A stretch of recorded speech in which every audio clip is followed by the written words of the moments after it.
Hi, everyone. Welcome back to a new episode of Emerging Brands Podcast with Kelly Bennett. I have a very special guest, someone who I had the pleasure of seeing speak on stage. I was a moderator at New York Now, and she was on the panel. Crystal Vilkaitis is on, and I hope I just pronounced your last name close enough. Say it one more time for me. Yeah, you were close. Vilkaitis. Vilkaitis. Okay. Well, Crystal, I'm so happy that you're on. Welcome to the podcast. Thank you, Kelly. I'm so excited to be here. Awesome. And something that I really admire about you is how you've been building your brand for, 10 plus years now? Yeah, 11 years. 11 years working with independent retailers, working in media. So can you give us a little bit more of the backstory of how you started your media company?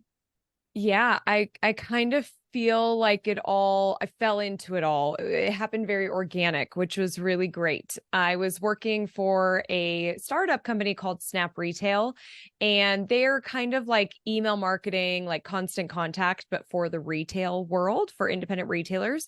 And I was in from almost the very beginning. And my job at that company was to go to different markets and teach social media to retailers because the software had a social media component to it. And so, I would go to these wholesale markets and teach social, and I do a lot of webinars.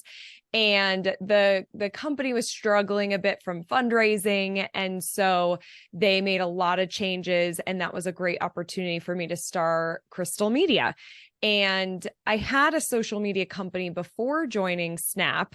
And while I was at Snap, I was having this like, I love being an entrepreneur and I just want, to have my own business again. So it all worked out from a timing perspective. And I just stayed in the same exact industry. The retailers really needed help from a social media perspective.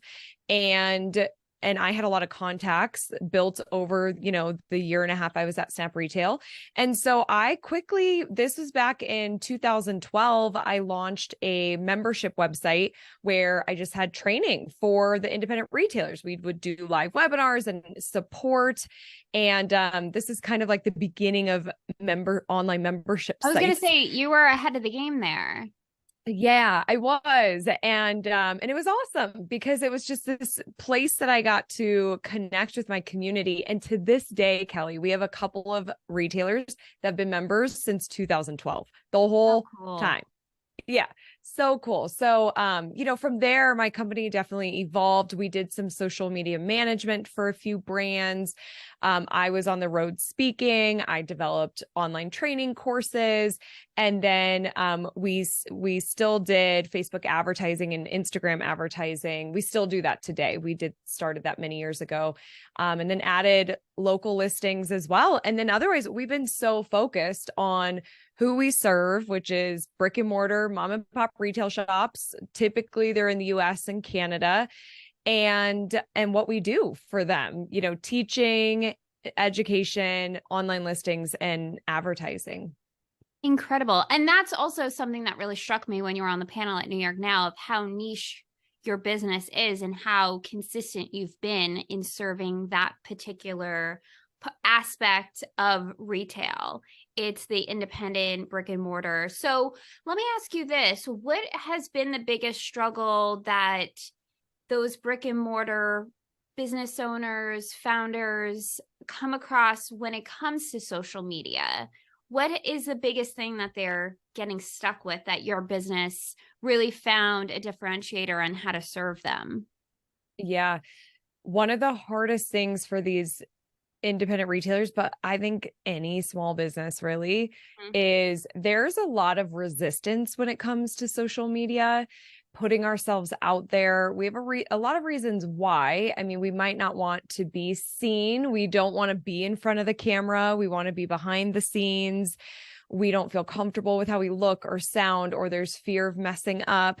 We don't know the technology. So we feel like, well, I don't know how to live stream, so I'm not going to try. And we just resist it and it goes on the back burner.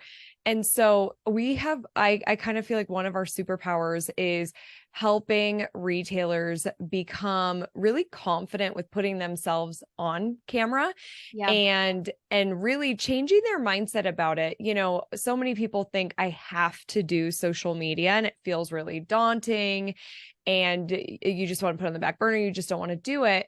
But I really try to help our retailers know that they get to do social media because it's an opportunity where you're connecting with your community and your customers every single day on the platforms that they show up. And if you're not showing your face and if you're not talking to them and having these conversations, you're not showing up. You don't exist. I mean, there's just so Yeah. many choices in today's world that if you don't show up, you don't exist and you're going to miss that being that choice. And so, you know, they're like, okay, you've convinced me. I'm going to do it. I'm Right. going to, you know, put myself in the uncomfortable spot and do it afraid. And then what ends up happening every time is their audience is like, it's so good to see you. Mm-hmm. Great to see your face. You did great on that live. They come into the store, they're purchasing the items. And then all of a sudden, the more that they do it, they get recognized around town. So that's another superpower of ours is creating these local celebrities. And then they realize like, it wasn't that hard. You know, like I just had to show up for my customers, realize I'm just talking to them. And then it works. It drives traffic in, it's driving the sales. It keeps them top of mind. So, but that's definitely, you know, a tough struggle for a lot of people to get comfortable with that and put yourself out there. That is such an encouraging piece to re-listen to if you are feeling scared of putting yourself out there and you're feeling hesitant and you're like, I don't know. And a lot of overthinking it. I see that a lot too. And so, what you just broke down of that ripple effect of just getting started, even if you feel really awkward and nervous, just getting it out there and starting to see like this really could impact my business in a really positive way. Like you do anything else and figure out how to run your business. This is one important aspect of it. So, I love that example of seeing people actually come into the store after seeing their live or, you know, seeing them around town because they're recognizing them. One quick question, just in particular for independent retailers that I've seen, and I would love to hear your take on it. With independent retailers, they usually have a curation of other brands, right? They have many different brands that they're working with and many different products. And what I found is that some struggle with, well, how do I have my voice out there, but also represent all these different products and brands? Do you have like a quick tip for social for them? Yes. Well, one big thing that happens is they'll post pictures of all their different types of products, and those products have their own brands. And Right. then they'll go into the fabulous tool of canva.com, which we love so much because it does make creating graphics easy. But what they'll do is they'll create graphics that maybe they really like this zebra print and that matches well with the brand that they're promoting for this post. And then they like this glittery gold and white example for something else they have going on. And then they have their own in-store event. And so maybe that has some of their branding. And all of a sudden you look at the feed and there is no brand identity at all. There is Right. no consistency. So if you are creating those graphics, or even when you're taking your in-store shots, for example, one of our retailers, her store name is Darn Knit Anyway. And she every day will do an Instagram reel they have like a sandwich board outside of their store that has a funny quote on it or a funny phrase that connects with their audience who are all, you know, quilters and sewers. And so they'll just start up top and then they pan the camera down. So you read the sandwich board. And then in the background, you could kind of see their building with their logo on the store window. And then that's all they do. They add a song and that's it. So it's consistency where you know that sandwich board, you see the logo in the back, you see the town in the background. And that really builds their brand. So if people are driving down the street, they're like, oh, this is who I follow on Instagram. There's that recognition. So specific shots in your store, having your logo placed, maybe there's a bag, kind of in the background that has your Mm. logo on it, or a business card, or if you have something specific or unique that you use, you can have some of that in the background, and then make sure you're using your colors when you're designing in Canva. What a great tip. I know that was a bit skipping ahead to one of my last questions, but that's such a great tip, Crystal. And I know that's going to be really helpful for many people listening to this right now. That's a great tangible, you can picture that in your mind, and that's something relatively a low lift in order to connect those dots. So let's get back to your business. I know that you've been speaking and traveling, and I was seeing on your social you're back home right now, but you were saying that you've been traveling most of the summer. I met you while you were traveling in New York City. How has that impacted the growth of your business, speaking and going to conventions and trade shows? And again, I always love following you on social because I get to learn all these really cool retail events. Break that down for us, because I think that's a really unique strategy that you're doing, and I really admire that. Yeah, thanks, Kelly. It's been our number one way that we have gotten new business. Number one way, Mm. hands down, since the beginning. So, I was a speaker even before Snap Retail. I would do local events, teaching social media. And so I like teaching. And there are just so many wholesale markets, trade associations, conferences that these retailers attend.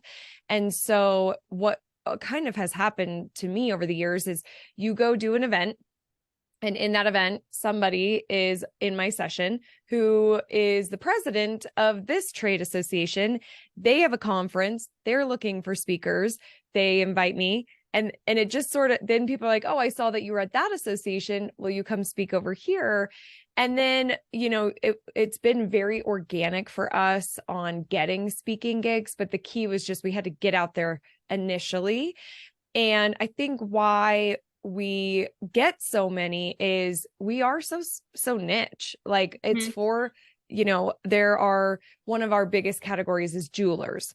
And so if I am going to an association that's all about jewelers, my examples are going to be for jewelers. I'm really going to understand like what are their challenges, and what kind of content would they be posting. And so we tweak those presentations to the type of industry that we're at. So it really lands, like they're really seeing themselves in that success. And so, I think that that's really helped us over the years of, getting these speaking gigs. And thankfully Right. we have great content. I'm such a believer of being a go-giver. I read this book, The Go-Giver, in the beginning of starting Crystal Media. And it's all about giving information, showing up, being happy to help.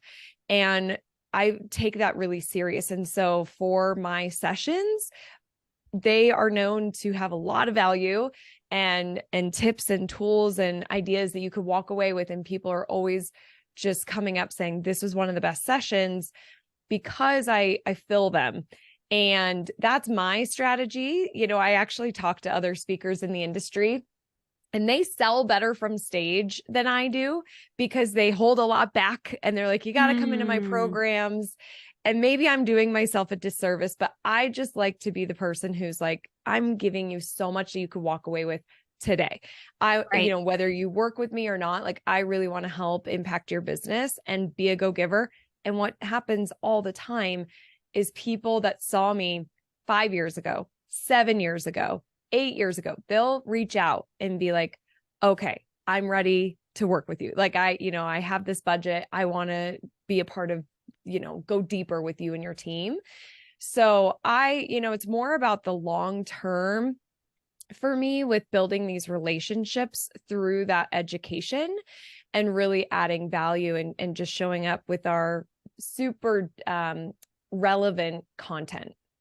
I love that. And also, I'm sure that's always evolving as social's Yes. always evolving, content's always evolving. So, do you have your talks and then just tweak it per industry? And if there's any, relative updates and things like that, for your talks? Exactly. Yeah. That's awesome. Exactly. I mean, I have an amazing team. And so I can email the team and be like, hey guys, I'm looking for this type of real example for pets.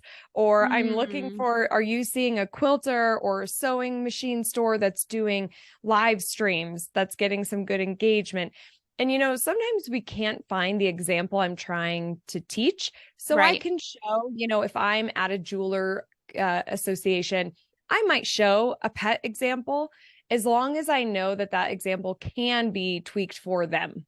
right, Uh, they're obviously very different content types, but as long as that point that I'm trying to make can still be applied and the results, which are often foot traffic or sold, like you're seeing people buy right in the right, live right, right. stream, so I will use other industry examples when I can't find those, but otherwise, if my team is on it, they'll go find me the filters that work for those industries and specific examples, and then we're just swapping out. So, I mean, you should see, I live in Google Slides. I feel like that's just that's where I live. That is really awesome. And that was going to bring me to my next question of the vision of Crystal Media. You say that you have a great team. Like, could you give us a little bit behind the scenes of the actual business and what you see as the vision of Crystal Media?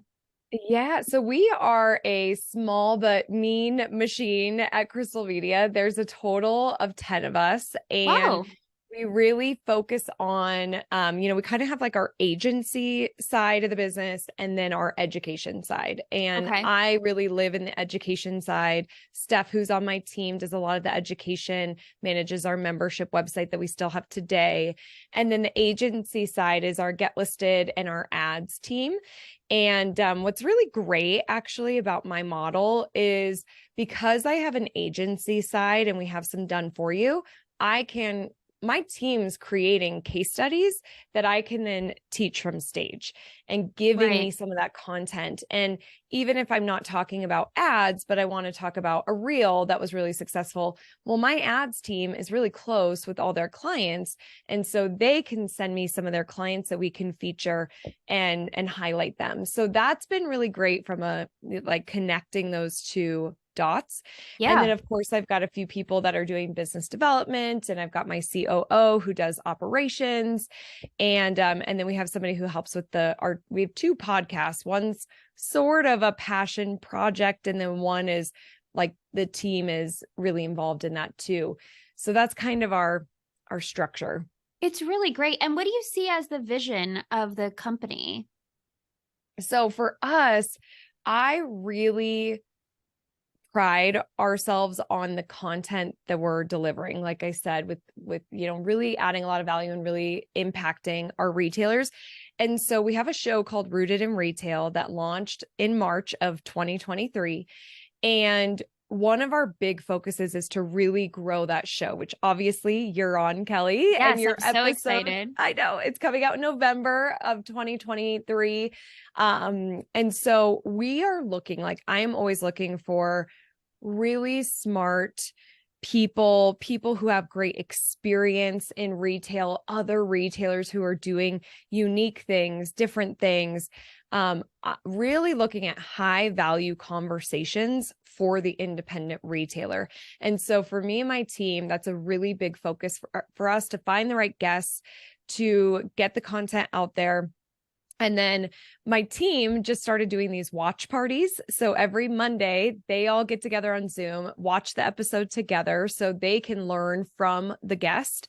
And then they're also taking that content and teaching their ads clients, or if they're on a Oh, sales that's call or in our cool. insiders. Yeah, like we're really integrating the content of the show into our education and agency.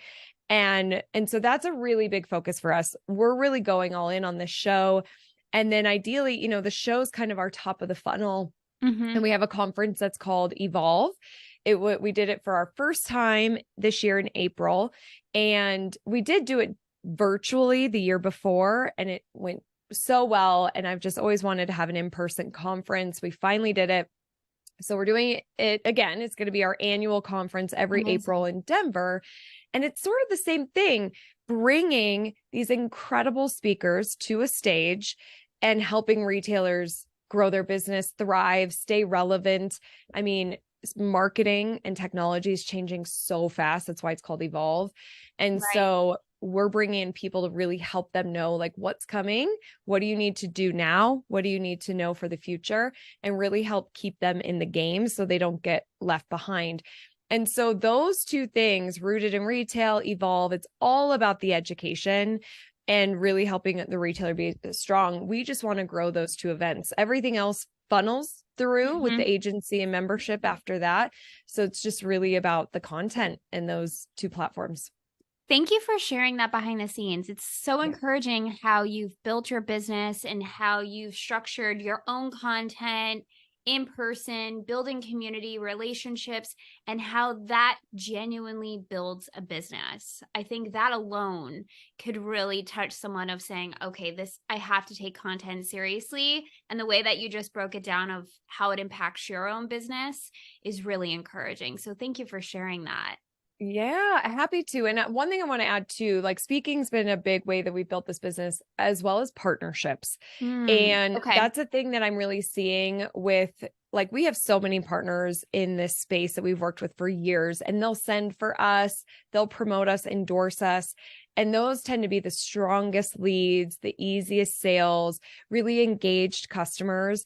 And so with building these platforms of Rooted and Evolve, I'm building platforms of these amazing retailers that I want to connect them to our partners like they've done for Right. us over the years. Right. And so, and of course, for most of these people, we're getting an affiliate cut of that. So that's another revenue stream for us. But ultimately, what I'm trying to do here is make the retailer the best that they can be. I can help from a social media perspective, but there's so many other partners out there that can really support them. So if I can kind of be a matchmaker through these channels and platforms that we're building, that's exciting to me. And that's a big focus for us moving forward, part of our vision. I love that, Crystal. Where can people get connected with you, listen to the podcast, possibly join a session of education, agency side? Can you break that down for us? Yeah, everything's on our website, crystalmediaco.com, and it's CRYSTAL. We have a pretty active Instagram account over there. We are Crystal Media CO on all the social platforms, but with Instagram, we release some special like trending audios and effects every single week. So instead of you trying to find what's trending out there, you could go to our Instagram and we've curated some of that for you. And it's also a great way to just get to know Steph, who's on my team and does a lot of education, as well as me and other team members too. And then Rooted in Incredible. Retail is our podcast. All podcast platforms, just search for Rooted in Retail. And we'd love, if you are a retailer and are doing some cool stuff or have something to share with other retailers, we'd love to have you on the show, and you can apply on the website as well. Great. I have a client who I'm thinking of that could be really good. Perfect. I would Yeah, I'll love to hear connect you more. all. Yeah, Awesome. totally. Well, thank you so much. I'll put everything in the show notes so it's really easy to find. And Crystal, thank you again for just being a really cool human, a great moderator, great speaker, great podcast interviewer and interviewee, and just all around great human. I really appreciate your time, and I look forward for more people to get to connect with you and just learn from you. Oh, well, Kelly, I feel the exact same way about Oh, you. You are an thank you. incredible interviewer, moderator. I love what you're doing. I loved our conversation on Rooted. So thank you so Thank much for you. your time and for being here and everything you Uh, do. you're so welcome. And thank you everyone for listening, and I'll see you on the next episode.